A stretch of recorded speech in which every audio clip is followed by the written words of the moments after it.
One of the best things that you can do for your embroidery machine, whether it's a multi-needle like mine or a single needle, is to do regular and proper maintenance. Now, I've been doing my maintenance, but until today, I didn't really have a good system in place to track it. So in today's video, I'm going to show you how I came up with this system, what it looks like, and hopefully that inspires you to do the same. If you're new here, I'm Marilyn, and if you're returning, thanks so much for coming back. Now, I'm not sure why it took me so long to come up with an actual written system like this, but I think this is going to help me a lot. So the first thing that I did was I just Googled Smartstitch 12 needle maintenance. If you got a paper manual with your machine or if you've downloaded it, you can read that. But with my Smartstitch, they have a lot of videos online, and I tend to go there.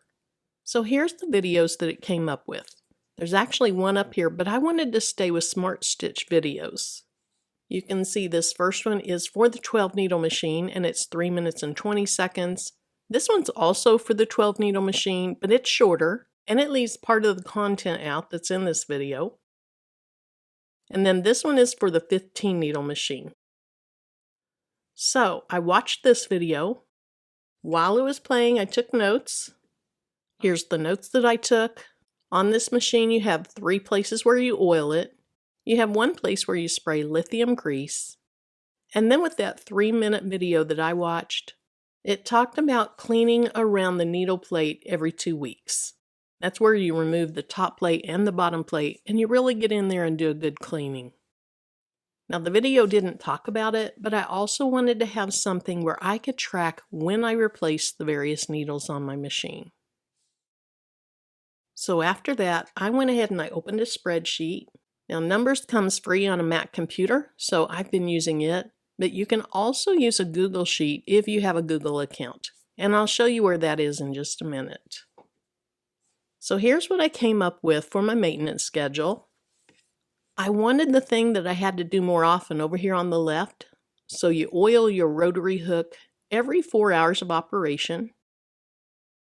Second, there's a hole on the right side of the embroidery head, and you're supposed to oil that 1 time per week.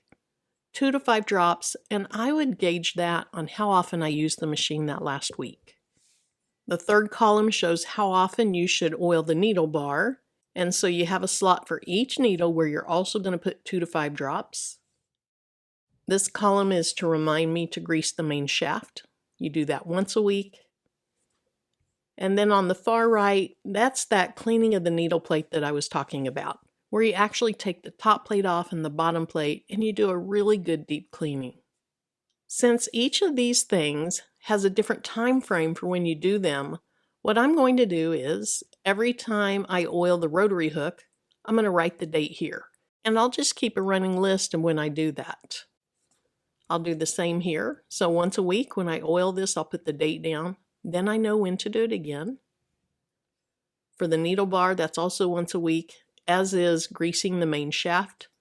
So these 3 things will be done at the same time each week. Lastly, I'll document over here when I clean that needle plate.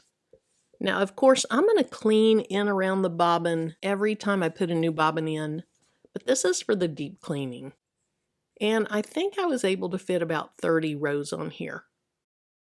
So that's one thing that I made.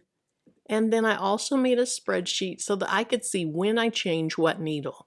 So I have certain threads that I use much more often than others. So I don't want to change every needle all at the same time. I want to change a needle when I feel like it needs it for that specific color. So just like on the other spreadsheet, for needle 1, I can document every time I change it. Same thing for needle 2, same thing for needle 3, so on and so forth. And again, they're probably going to be different dates. So on a Mac, you should have this Numbers program. Let me go ahead and open that up. You just say New Document, and then you're going to choose a blank document. If you've ever worked in Excel or another spreadsheet, this works very much like those. Now, if you don't use a Mac, let me show you how you can use a Google Sheet. Again, if you have a Google account, that's free. I typically use Safari as my search engine. So if you're using Safari, you have your little picture up here, And then right here where you see these 9 dots, those are the Google apps that I have available to me. So I'm going to click on those. And then if I scroll down a little bit, you see right here, Sheets. So this is what people are talking about if they talk about Google Sheets. To start one, you'll click right here. And then once again, this looks very much like Excel or other spreadsheet programs that you might have used before. So thank you so much for joining me today. I know this was a quick and a real basic video that probably most people have already thought of, but if you haven't come up with your own system yet, I hope the video is helpful.